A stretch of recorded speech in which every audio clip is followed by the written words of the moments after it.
Welcome to the start of today's presentation on 5 workplace policy areas to manage marijuana risks. My name is Stephanie Sheppard, and I'm a partner in the St. John's office of McInnes Cooper, and I practice exclusively in the area of labor and employment law. So let's get started, and we'll first start off by talking about the current legal landscape with respect to marijuana. So as everyone is aware, or most everyone should be aware, the legislation with respect to the legalization of recreational cannabis passed, and we received royal assent just last week on June 21st, 2018. But just to note that recreational cannabis and the use of it is still illegal as of right now. And it's illegal until it actually comes into effect. The Prime Minister Trudeau announced last week that that date is October 17th. So obviously employers are getting ready and preparing for that coming into effect date, and really want to look at what the impacts of the legalization of recreational cannabis will have on the workplace. So before we get into the different policy areas that we're going to explore, just want to give just a little overview about what the legislation looks like and what it deals with. So we have two sides of the coin. We have the federal legislation as well as the provincial legislation that will deal with recreational cannabis. The federal legislation is focused on the purchase, the possession, sharing, and growing of recreational cannabis, as well as looking at possession limits. So you might have all heard and seen in the news that individuals can possess up to 30 grams of cannabis. The provinces, on the other hand, are focused more so on the distribution and sale of the recreational cannabis, as well as consumption in public places, just as they look at smoking in public places. And the provinces will also have some discretion in terms of increasing the minimum age. The federal legislation sets a minimum age for recreational cannabis at 18, but some provinces, I know that Newfoundland and Labrador has increased that age limit to 19 years of age, and so other provinces may do that as well. And of course, in addition to recreational cannabis, we are already familiar with medical marijuana. The current regime with respect to medical marijuana will continue, and that's been in place for some time now. Since 2001, there's been limited access to dried medical cannabis, and so the regime will continue to allow access to those with medical authorization from healthcare providers for medical marijuana. So that will continue. So that's just a little overview about what the legal landscape looks like for marijuana, both recreational and medical.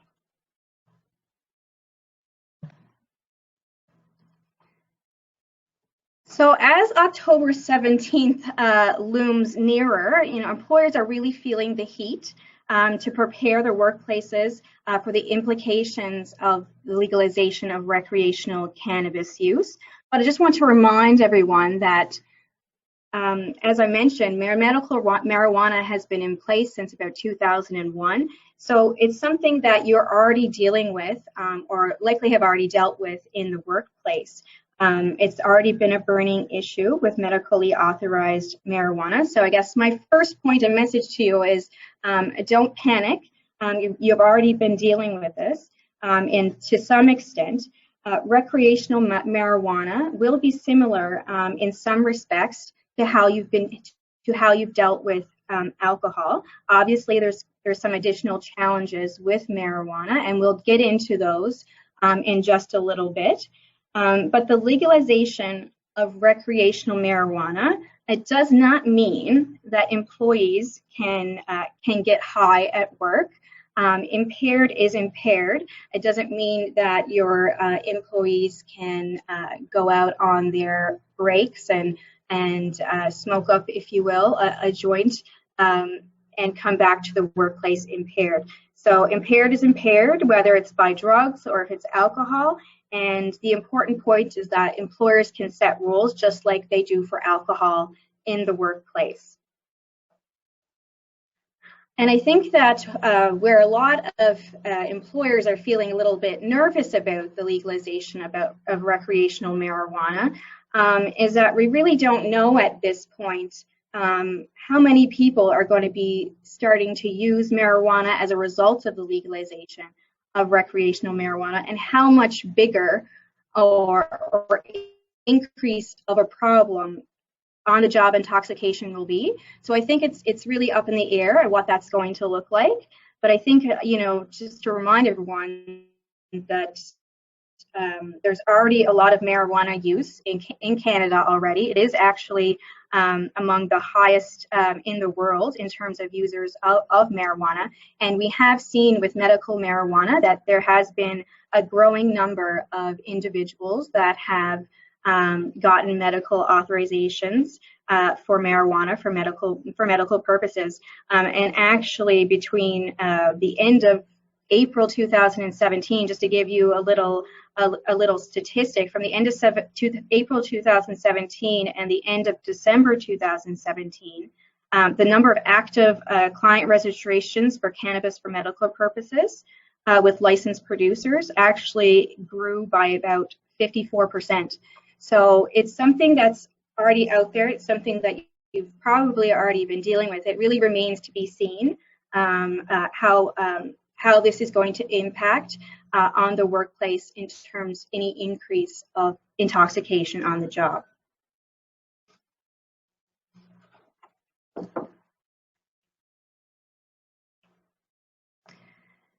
So what kind of workplace concerns are we looking at with respect to this legalization of recreational marijuana?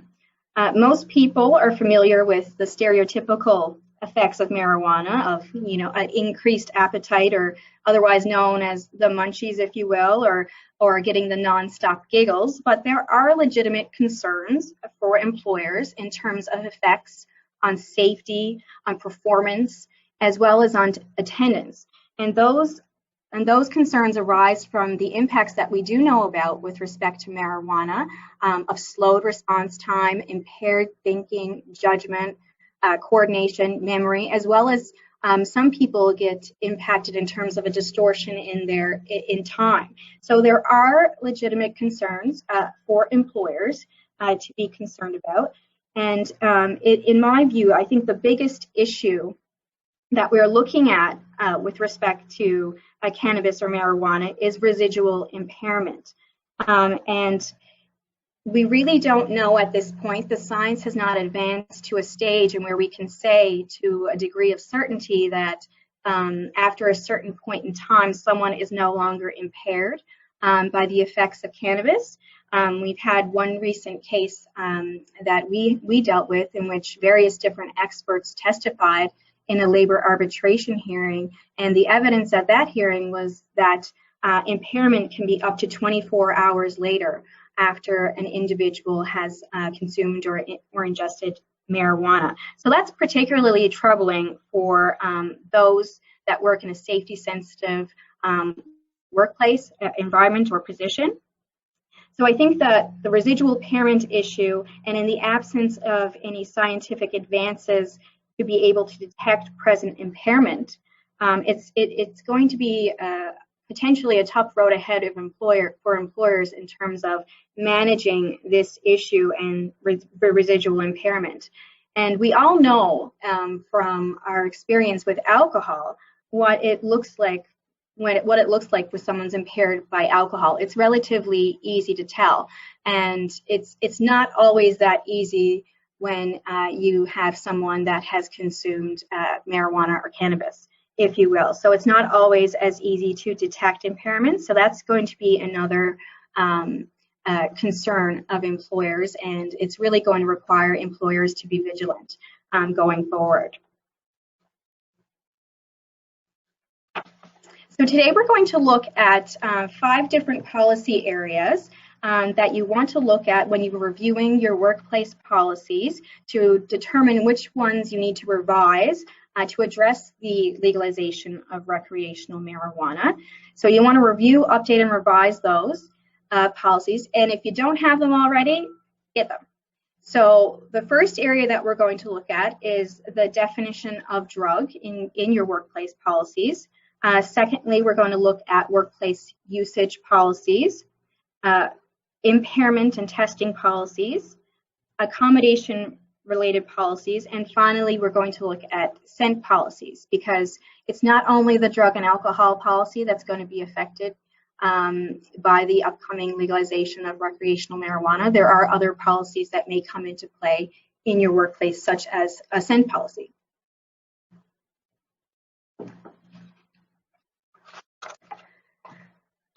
So first off, when you're looking at revising your existing policies or implementing a new policy, if you don't already have them, just want to remind everyone that if you're in a non-unionized environment, you have the right to unilaterally introduce or change a policy, provided that that change doesn't amount to a change to a fundamental term or condition of employment.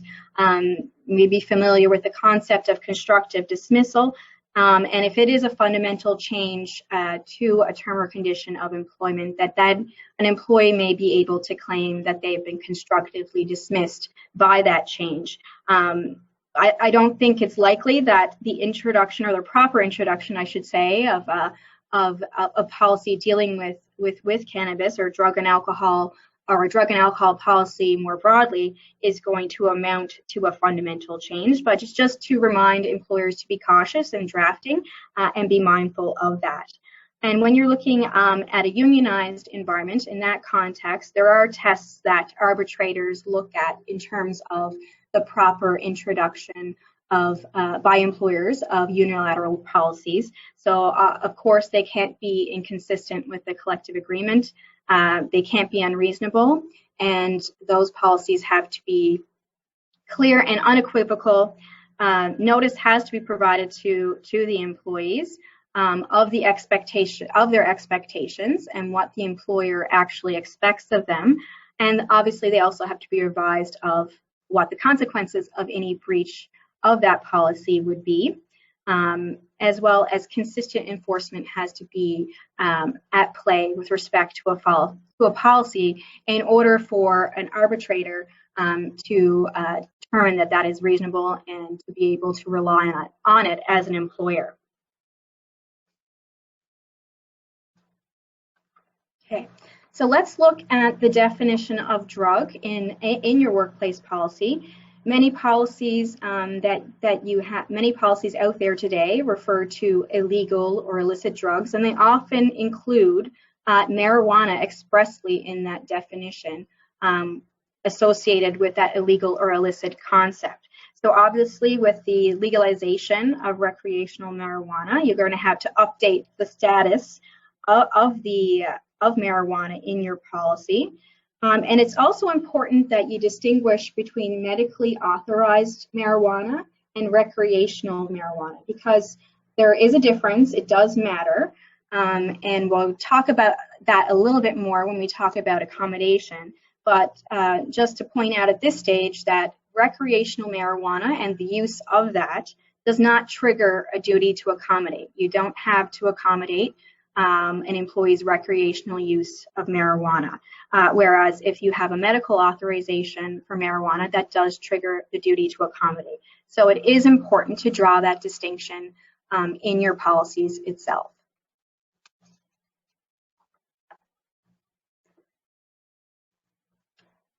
So in terms of workplace usage policies, obviously many workplaces prohibit the use of illicit drugs on the employer's premises, on their site, during working hours as well. But of course, once the Cannabis Act comes into effect on October 17th, those marijuana will no longer be illicit. So we do need to update those policies in terms of the use of marijuana at the workplace and to prohibit the use of the same, just like you do for alcohol. Again, impaired is impaired. Alcohol is also a legal drug that has impairing potential, just like recreational marijuana will be once it is legalized as of October 17th. So usage, will look at prohibiting the use of the same at the workplace during working hours. You also would need to look at any employees that work on call as well, because obviously you don't want to be calling in employees that may potentially be impaired. So the policy should address that as well. I have off-duty work-related events there as well. And obviously the clearest example of an event would be a Christmas party, for example. So your policy should also address those off-duty work-related events where you're going to be getting together with colleagues, such as at a Christmas party. So you want to address that just like you would address alcohol. So many employers have alcohol policies in place, and they do deal with social events that are off-duty, off work hours. So you want to address what your position will be in terms of the use of recreational marijuana at those events in your policies. Okay, so when we also talk about workplace usage, we also often hear about zero tolerance policies. And the most common question is, can they really be upheld? And the quick answer to that is yes, they can. And they have been upheld by arbitrators in several cases in the safety-sensitive context. But in terms of zero tolerance, I just like to point out to employers that you might not only want to think about safety-sensitive positions and prohibiting the use for safety-sensitive positions, but you might also want to consider positions of judgment and responsibility in terms of your zero tolerance policy. And the policy would obviously prohibit the use, possession, the storage, and the sale of marijuana in this particular case.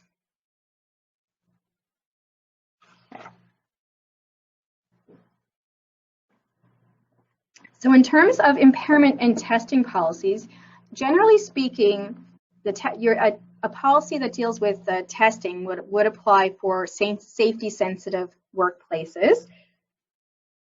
And while I said previously that once the legalization of recreational marijuana comes into effect, it will be similar to dealing with alcohol, but with some challenges.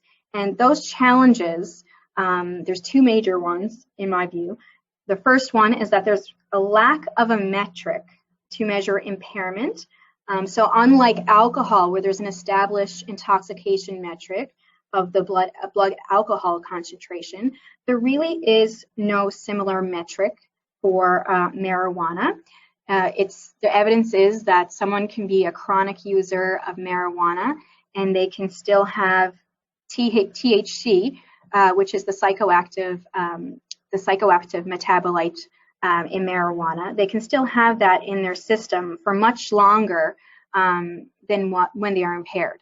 So there really is there's no metric to determine when that someone is impaired.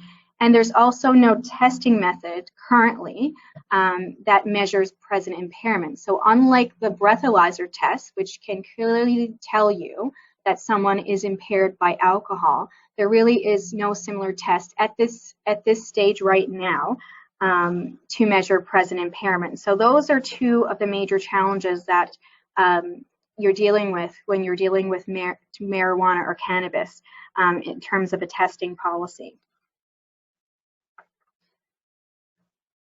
So because of those challenges, I encourage everyone to monitor the science as well as the criminal law standards with respect to impairment.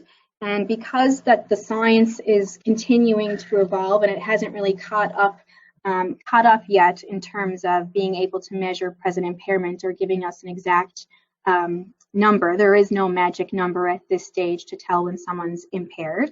We encourage people and employers to review their policies on a more frequent basis. So you might have in your policy that expressly in your policy that this has to be reviewed after a certain period of time. For example, every year you might want to have a look at it, because the law is always changing in this area in terms of drug and alcohol testing, as well as the science behind it. So encourage everyone just to continue to monitor that and frequently review your policies in this area to make sure that they're up to date and in keeping with the law.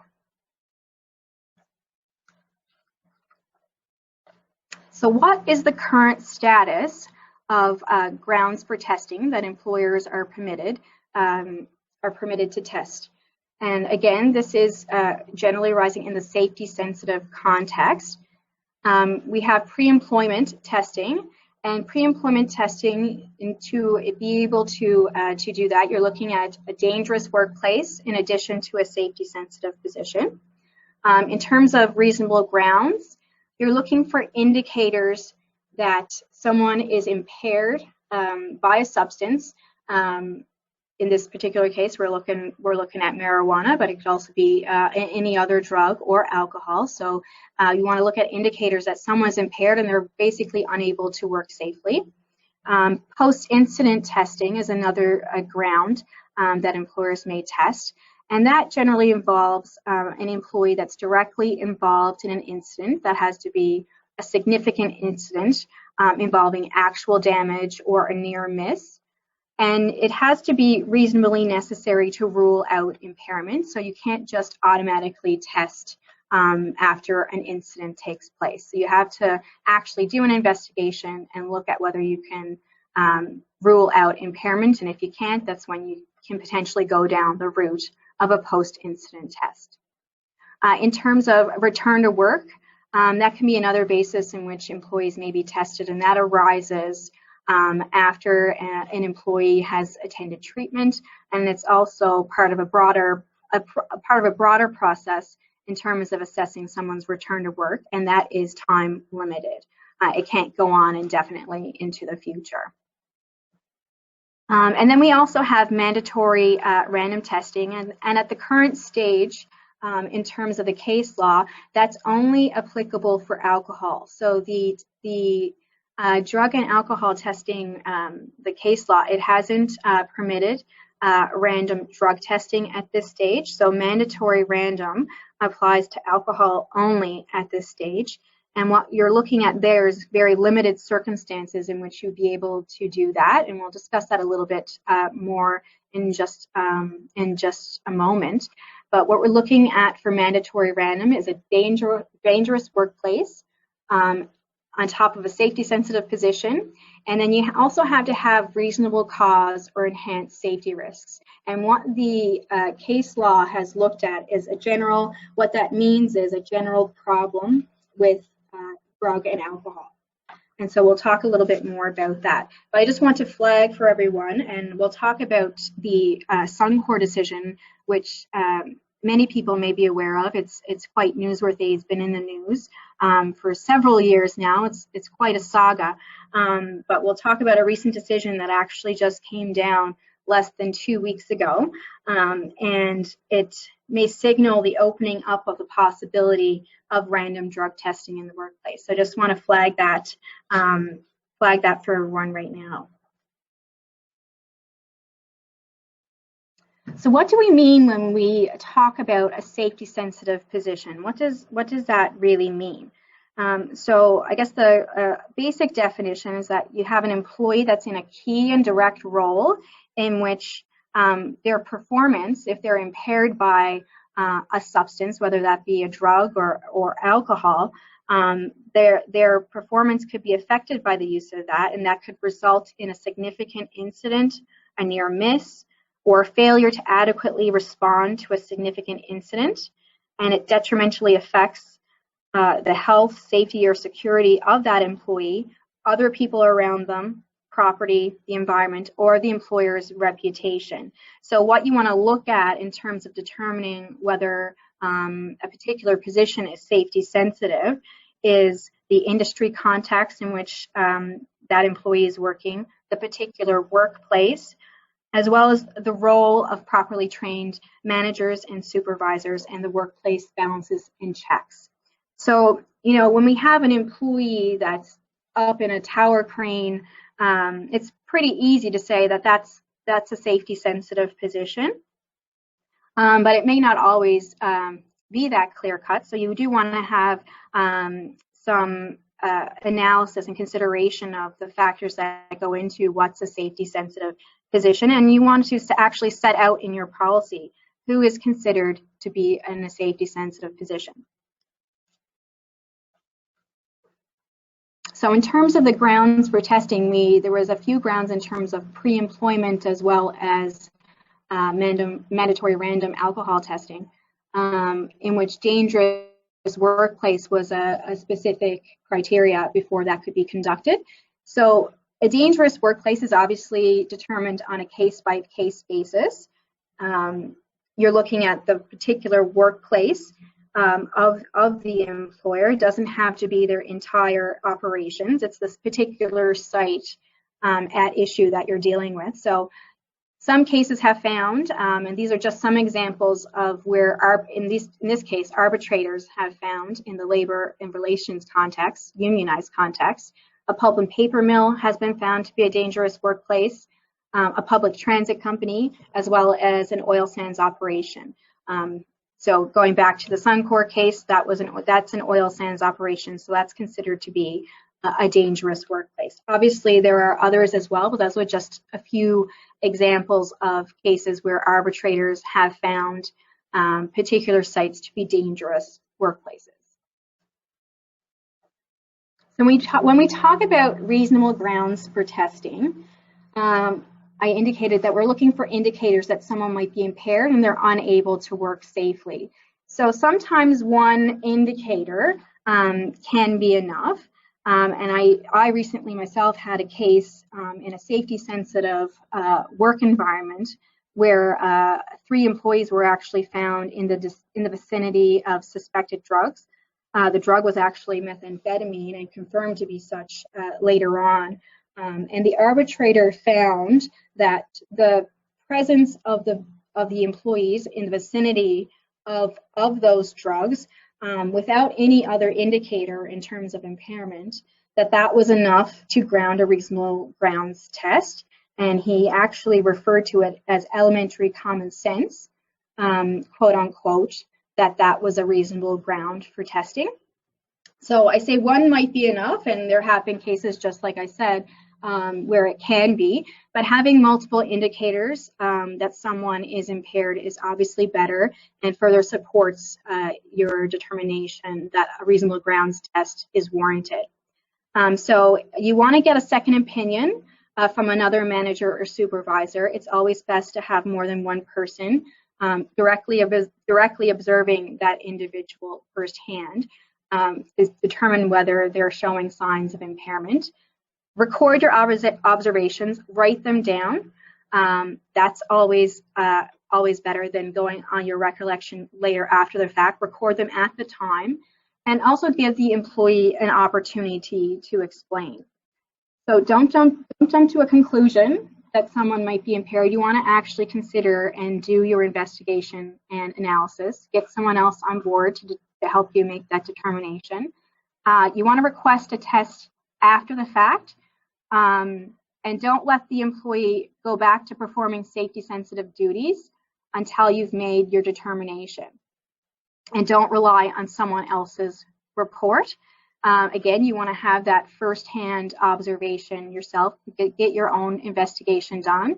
And this may sound like trivial points to make, but I just want to remind everyone and remind employers that these are very important, and it's important to be diligent in following your policies so that ultimately you can rely on any test that you ultimately request on the basis of reasonable grounds, and you want to be able to rely on that to support any determination you've made in terms of an employee's termination or discipline, for example. And I point these things out because we have had cases where arbitrators have overturned terminations or discipline for those very reasons. So it's very important for employers to be diligent and to actually follow the policies that you put in place with respect to testing.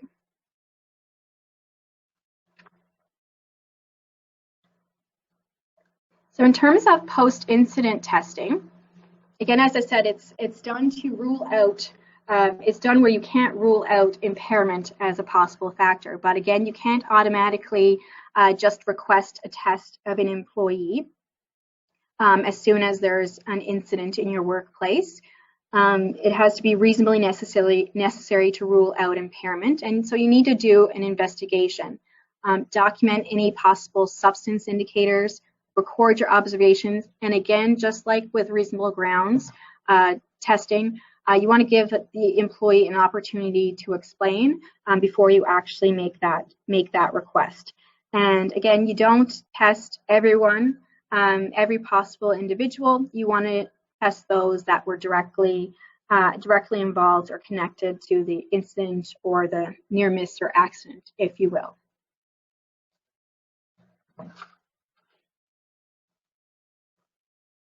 So in terms of random testing, again, going back to the grounds for testing in this area, where I indicated you need a reasonable cause or enhanced safety risks, and what the arbitrators, and this is where this case law comes from, where the labor arbitrators are what they're referring to in terms of the evidence is a general problem with substances or drugs and alcohol.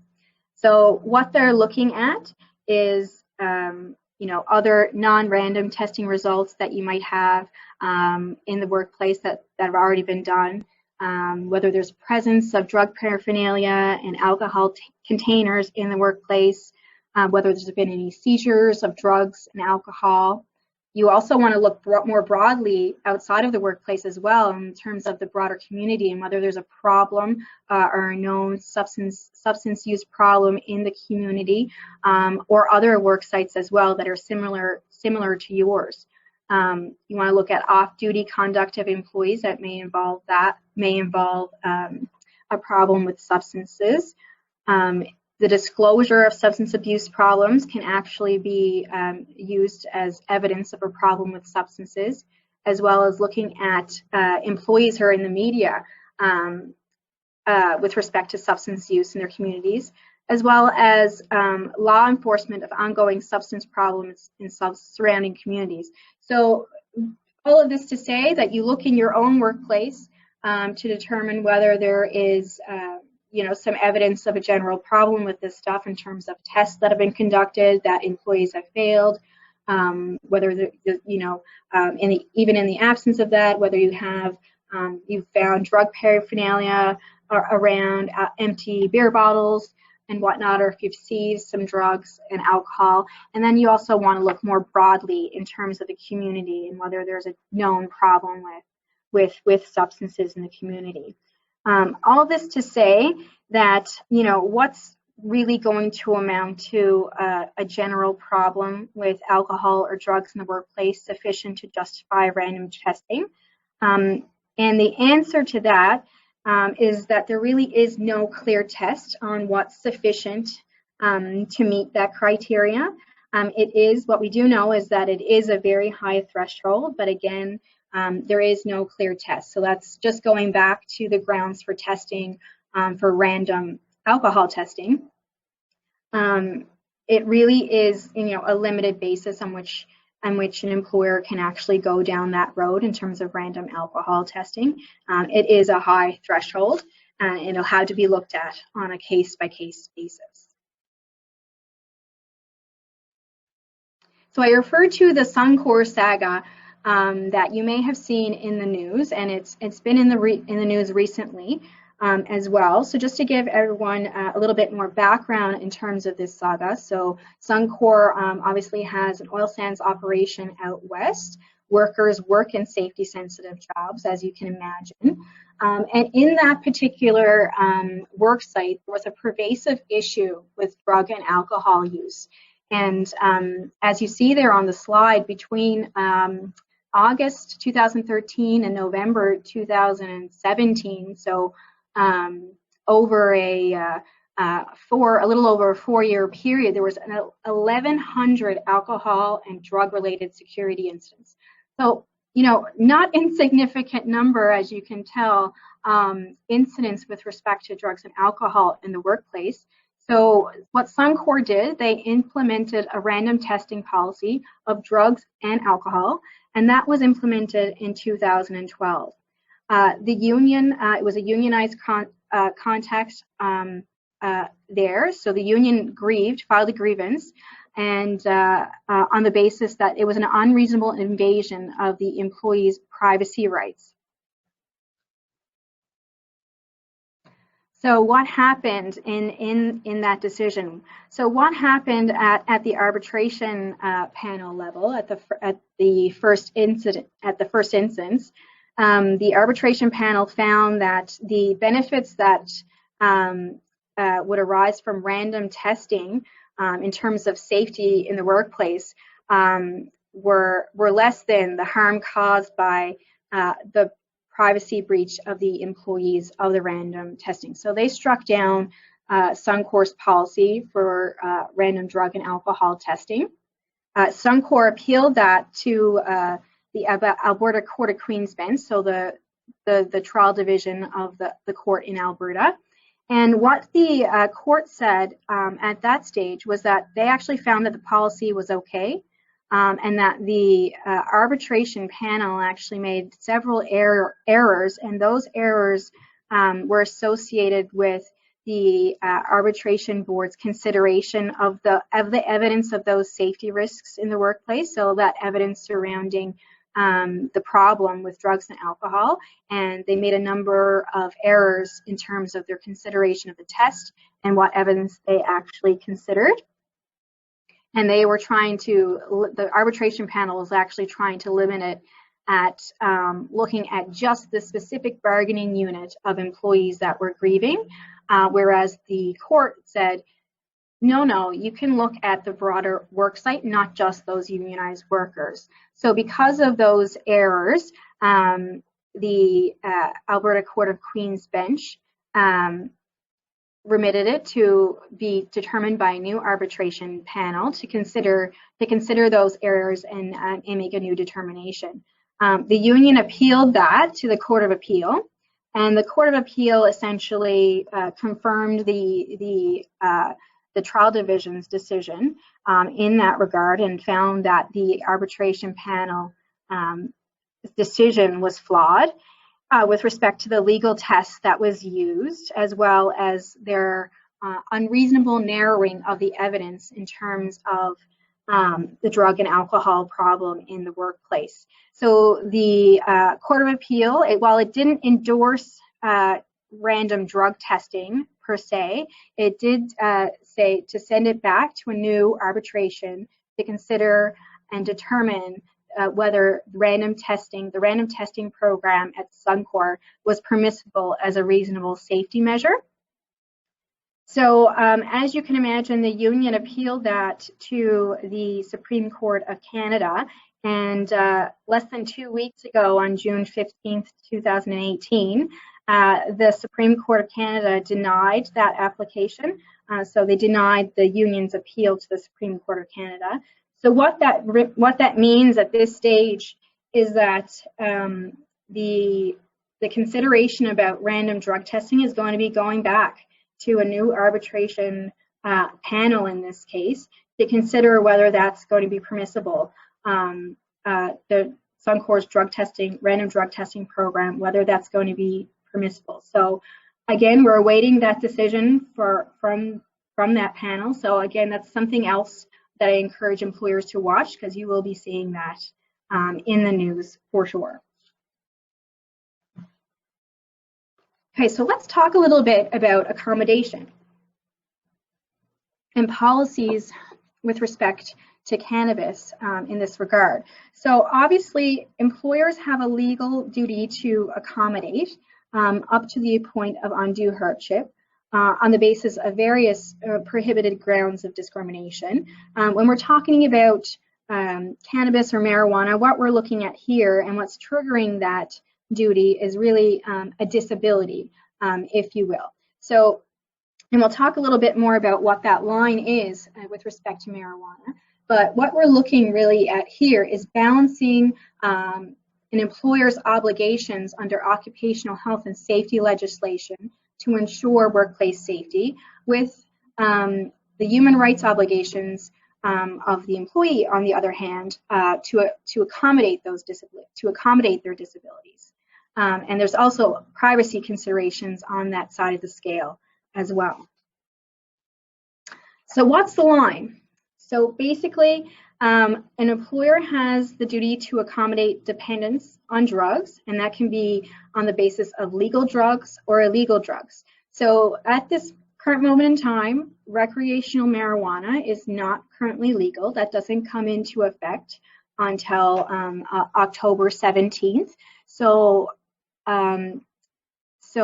that doesn't come into effect then, but if someone in your workplace, if you have an employee that is dependent on marijuana, and right now that is an illegal drug, that still triggers the duty to accommodate.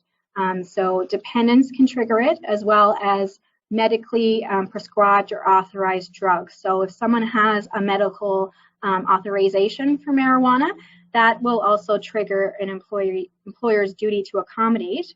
And that you could also have a dependence on the medical prescription for marijuana, but what you're more likely looking at is an underlying medical condition that requires the treatment with medical marijuana, and that triggers the duty to accommodate. So what you don't have a duty to accommodate is someone who's just had too much, and that applies just as with alcohol, as with marijuana use as well. So you do not have a duty to accommodate recreational marijuana use where there's no dependency. And what you're looking at in terms of the accommodation process, first and foremost, you need to gather information. So when you're looking at a medical authorization for marijuana, for example, you're really looking at getting medical information to inform your duty to accommodate, to identify what options might be available, evaluating them, and implementing them to the extent you can up to the point of undue hardship.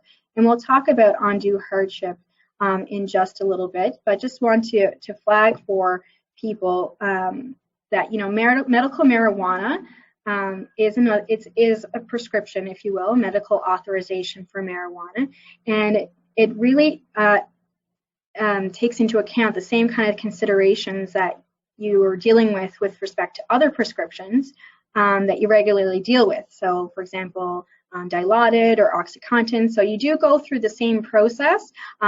It's just that there could be different considerations at play because of the challenges that we've already identified with respect to residual impairment and obviously the lack of a testing methodology to confirm present impairment. So we've already talked a little bit about zero tolerance and usage policies, but I wanted to bring everyone's attention to a case from the Lower Churchill project involving an employee named Uprichard, and that was a case that dealt with medical marijuana and in a safety-sensitive context environment in which there was a drug and alcohol policy.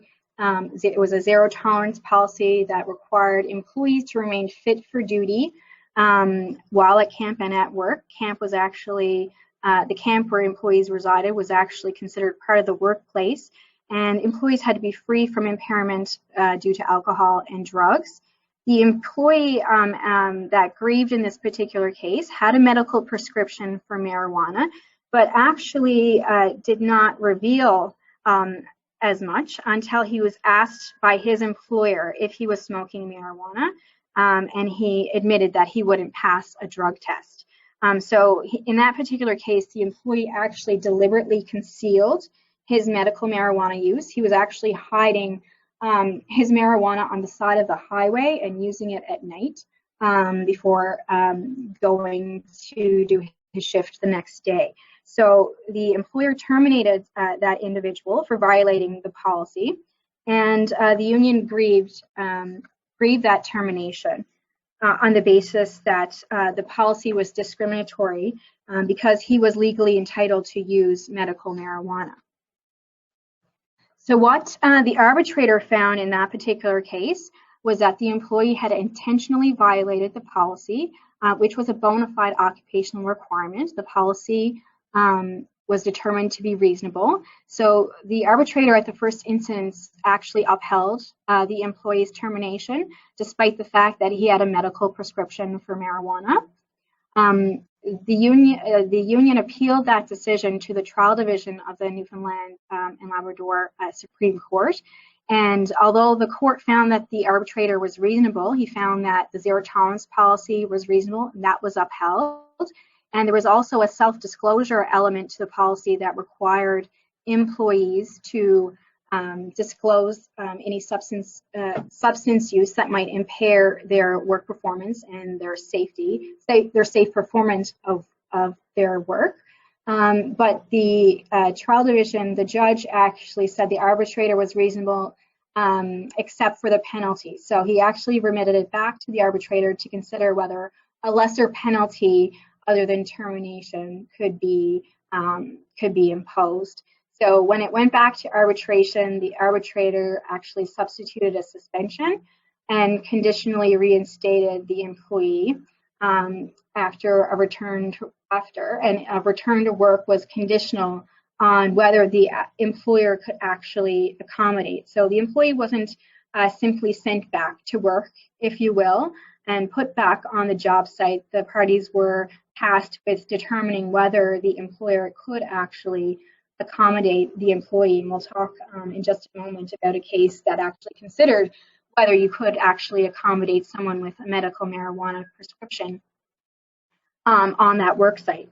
So the takeaways from this particular case is number one, that the zero tolerance policy was not in violation of the duty to accommodate, and the employer's requirement to disclose the medical marijuana prescription was actually upheld. And in terms of that self-disclosure piece, we have a recent decision from the Supreme Court of Canada in Stewart and Elk Valley Coal, and that decision essentially stands for the proposition that employers can require employees to disclose their substance use in their policy, and it allows for zero tolerance policies in safety sensitive work environments. So in that particular case, the policy actually enabled the employee to disclose any alcohol or drug related issues before a workplace incident took place. The employee in question, who was a loader in a mine, so obviously in a safety sensitive position, he didn't avail of that self-disclosure element of the policy. There was an incident. He tested positive for cocaine, and he was terminated.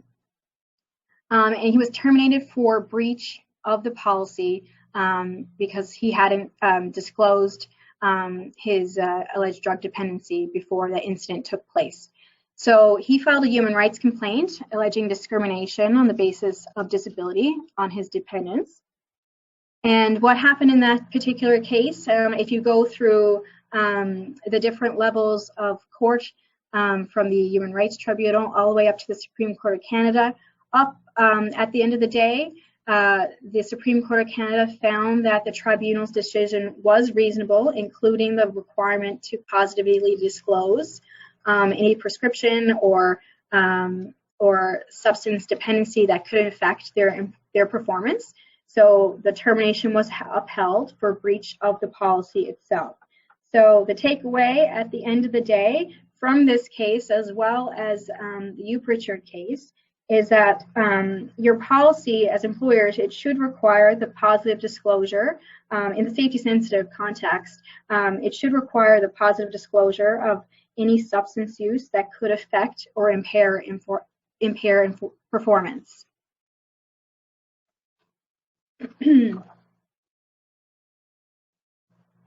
So let's talk a little bit about undue hardship. And And this is another decision from the Lower Churchill project that I just referred to. And it's a very recent case from just 2 months ago, and it's a very significant decision. This decision also deals with an employee who had a medical prescription for cannabis. And the employee in question required it on a daily basis. So he was actually hired on the project as, I believe it was an assembler. He was hired as a laborer on the Lower Churchill project, and he was subject to a pre-employment drug and alcohol test, which he obviously failed because of his use of his medical cannabis on a daily basis. So the employer actually gathered a lot of medical information in this particular case and ultimately refused to hire him because of the impact on workplace safety on the site. So the union grieved that because of the employer's alleged failure to accommodate. But at the end of the day, the arbitrator determined that because you can't measure the residual impairment from the use of medical cannabis, or marijuana, if you will, because you can't measure it, you couldn't manage the safety risks associated with it, and because of that, you couldn't accommodate it. It basically amounted, and the arbitrator found as much, that it had amounted to undue hardship for the employer in that particular case to accommodate the employee on the workplace, which was a safety and sensitive workplace, and because you couldn't manage the safety risks associated with the use of medical marijuana because of the issues surrounding residual impairment and not knowing when an employee stops being impaired, it was undue hardship. So it's a very significant decision for employers in that regard. And the case is also good for a particular note in terms of the arbitrator's comments with respect to medical information that was required. So employers are obviously entitled to reasonable medical information so that can inform their duty to accommodate. And in this particular case, the arbitrator found that medical information has to be provided by a source that has specialized training in the interaction between marijuana impairment and appropriate work restrictions. So a general practitioner, the arbitrator found, was not in a position to determine safety issues in a hazardous workplace based only on an examination of their patient and a basic understanding of their work. So you really needed specialized training to be able to provide an opinion on that interaction. So in that case, the arbitrator actually rejected the physician's evidence that she didn't feel that marijuana use would affect job performance and he could work safely the next day after using medical marijuana in the evening the night before. So the arbitrator actually rejected that evidence and actually found that you need specialized training in order to make that determination. I'll just skip over this slide in terms of the time, but again, just a reminder about the different types of information and the permitted medical information that employers are entitled to.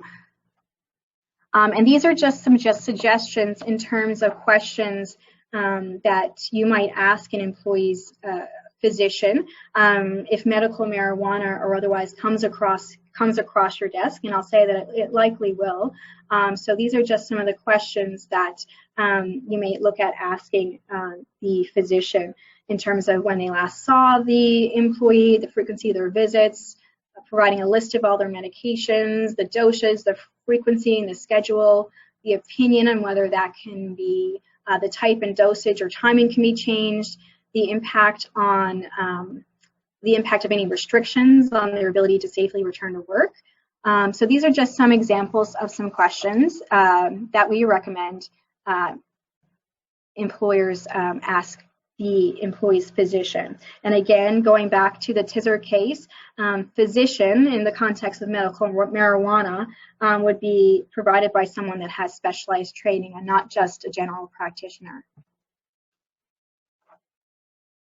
Okay, and so in terms of implementing accommodation, we're looking at, and these are the terms and conditions that you would look at, looking at strictly prohibiting attending the workplace impaired, just as with alcohol, prohibit attending the workplace impaired.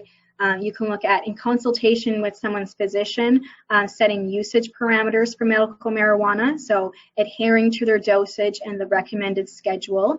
You can require the reporting of any dosage change or additional medications that the employee might be on. Require the reporting, going back to self-disclosure, requiring the reporting of any breach or the need for medications before or during the shift. Again, all going back to the need to ensure workplace safety. And there obviously are problems with measuring residual impairment and testing.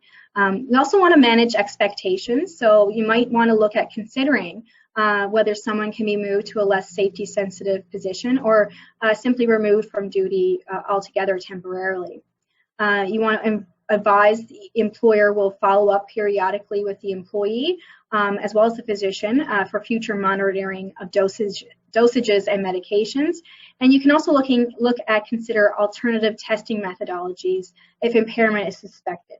Again, there's no current test to measure present impairment, but there are other tests that are out there that measure hand-eye coordination, gross motor skills, fingertip dexterity. One such test is called the Complete Minnesota Dexterity Test. Another is called the Purdue Pegboard Test. So there are other tests out there besides your traditional urine cup test or buccal swab test for actual drug testing. So that will measure someone's potential impairment and impact on their actual gross motor and fingertip and hand-eye coordination skills. And you also want to advise that any violation of the terms could result in the removal from the workplace, discipline, or potential termination. And so lastly, again, just looking at all the policies in your workplace that may require revisions with the upcoming legalization of recreational marijuana. A scent policy is another one to think about. You know, we've all probably encountered walking down the streets downtown and coming across the smell of marijuana. It does have a strong and distinct odor, so you might want to consider revising your scent policies to address the smell of marijuana smoke. And if it doesn't already, you might want to add in cigarette smoke and alcohol odor as well.